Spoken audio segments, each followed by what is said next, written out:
This is your 3-minute real estate market update brought to you by First Coast Realty. In this month's real estate market update, I wanted to add 3 of the most important topics in the real estate housing market right now: homeownership as a hedge against inflation, the rising mortgage rates, and the latest update that we have on forbearance. So let's get started.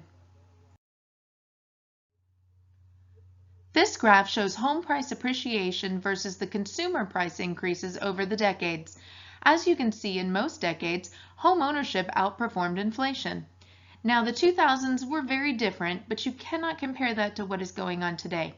We had an oversupply of homes and lending standards that were vastly different than they are today. Also, homeowners didn't have the equity that they have in their homes right now. But look at the 2010s. This is where home values really started to kick in. Homes started appreciating much faster than inflation. That means that someone buying a home today can lock in today's cost and protect themselves against the rising cost of inflation. This becomes really important when we start to talk about rental prices, because renting takes on the risk of rising rental prices year after year after year.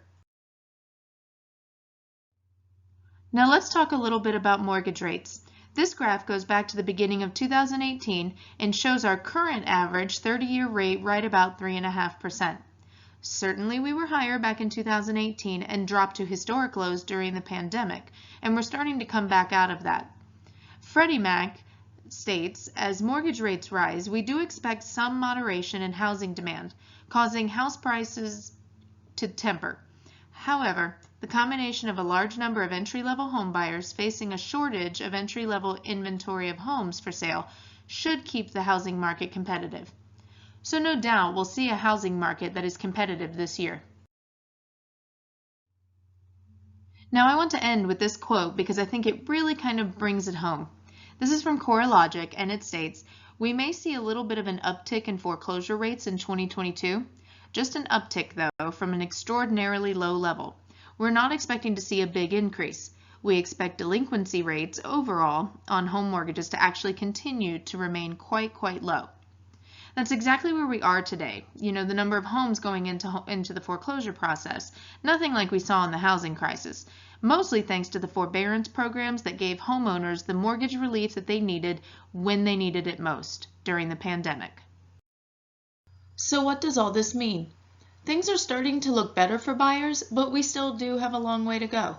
The ratio of sales price to list price still is hovering close to 100%. It is more important than ever for buyers to go in strong with an offer and have all their ducks in a row. You might not get a second chance. When you work with First Coast Realty, you get a team of network individuals standing by to make sure your dreams of homeownership become a reality. To the sellers out there, yes, the market is still very strong, but the indicators show we might have reached the peak of the seller's market in our area. Now is the time to sell. Call First Coast Realty to receive a complimentary broker's price opinion. This has been your 3-minute real estate market update. Check back next week for more tips in the real estate market.